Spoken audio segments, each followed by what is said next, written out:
No. Oh my god. We'll do a 47 all day for real. AM, PM, pop off. Popping off as much rugby league information as possible. Right now, the miserable 1996 wooden spoon in Australian Rugby League going to the South Queensland Crushers. And so you don't miss any imperative rugby league information, watching this video all the way through to the end, as per always. Oh my goodness. So, this one right here, with all due respect, one of the very, very worst wooden spoons of them all. I said already in the previous wooden spoon video, Cowboys 1995 wooden spoon. In 1995, 4 new teams entered the competition. Cowboys, Warriors, Western Reds and South Queensland Crushers. So in 1996 and 1997, it was Crushers who got those 2 wooden spoons.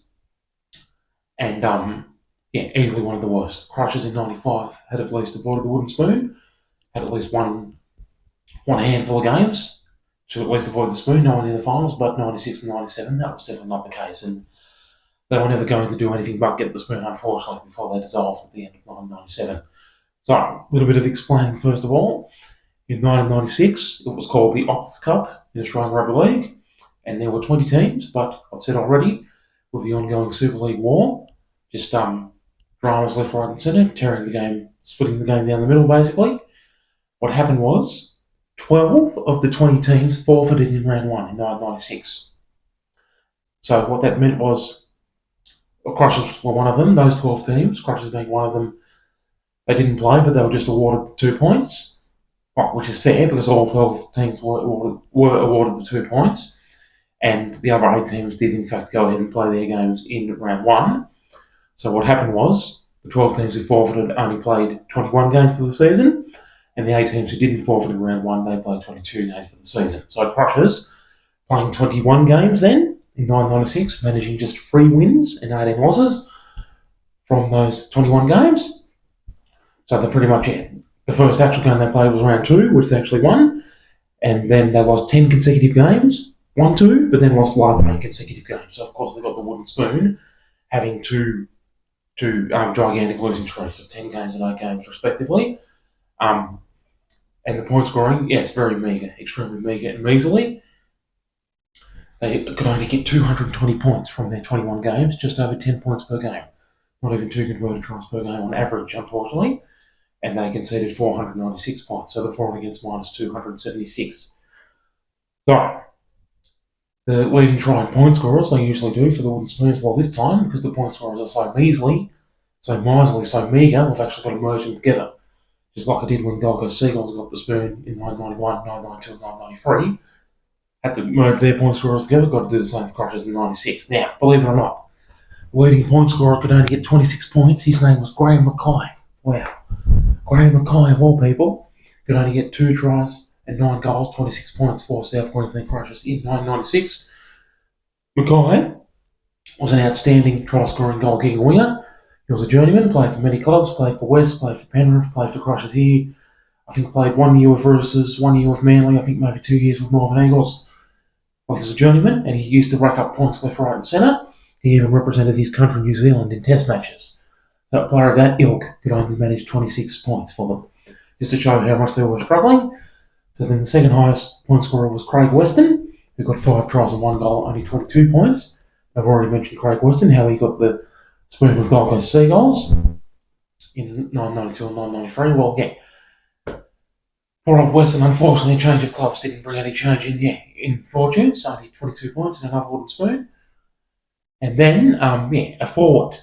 Can you believe a forward's among the leading point scorers? Travis Norton, he got 2 tries and 5 goals, 18 points for South Queensland Crushers in 1996.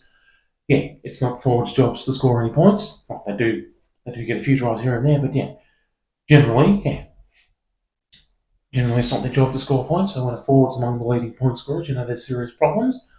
Travis Norton, of course, after this struggle with the Crushers, of course, moved to Bulldogs, and then later on finished his career at Cowboys, where he had a long and successful career, was an excellent lock forward. Yeah, but only 18 points for Crushers in 1996. And then we had Nigel Gaffey and Jason Went, and they both only got 4 tries each for Crushers in 1996. 4 tries and no goals, 16 points. So then, all that's left is the moment in the sun, the most embarrassing moment. But just to really, really highlight how hopeless the Crushers were, the most embarrassing moments came directly after the moments in the sun, and they're two of the most embarrassing moments I've ever seen by any team in all these wooden spoon videos I've done so far. So, the only 3 games the Crushers won in 1996, in round 2, played their first official game and beat Parramatta 24-20. Well, that was where the joy ended, basically.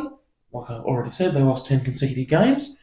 In round 13 and 14, finally, in round 13 a 2016 upset win over Penrith at Penrith, and in round 14 a 24-22 win over Western Suburbs Magpies. But, like I said, the 2 embarrassing moments came directly after. In round 15, humiliated 48 points to 16 by South Sydney, and in round 16, which I absolutely can't believe, annihilated 52 points to 4 by the Seagulls.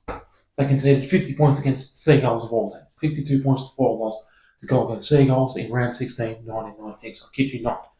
So, those 2 losses to South and the Gold Coast are so humiliating, because if you've been watching these wooden spoon videos, you heard me say that South got the wooden spoon in 1990 and did make the finals once during the 1990s. And I also said the Gold Coast Seagulls got the wooden spoon 3 straight years, 1991, 92, and 93. So, yeah. And when those 2 teams weren't getting the wooden spoon, they were still trapped down in the bottom 4, trapped at the foot of the ladder in 2nd, 3rd, or 4th last place for the vast majority of the 1990s. And in 1996, it was no different. In 1996, both South Sydney and Gold Coast Seagulls only finished just above Crushers in second last. They both didn't forfeit in round 1, so played 22 games. So they both won 5, lost 16, and had 1 draw from their 22 games each in 1996. So they both only had 11 competition points, whereas Crushers had 8. So even those 2 teams struggling as much as they were, managed to put huge scorelines on poor old Crushers. And as you'd probably expect, when Gold Coast put 52 points on them, that was the only time ever that Gold Coast scored 50 points in a game as the first incarnation of Gold Coast. The Gold Coast Titans have these days, but back then, Gold Coast Giants, Seagulls and Chargers, as they were called at the time, that was the only time they ever managed to get 50 points in a game against poor old Crushers. Yeah, wow, so there you go. South Queensland Crushers 1996 wooden spoon popped off all day. 1997 the ARL wooden spoon, it's Crushers. 2 competitions in 97, like we all know. So 97 the ARL wooden spoon is South Queensland Crushers, and it's pretty much the same old rubbish I just mentioned. And 1997 Super League wooden spoon is Cowboys. Those 2 coming up next.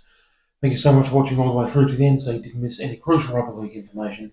And thank you so much for ongoing, polarising, brutal, malevolent support. Your boy all day, DL47 Turtle.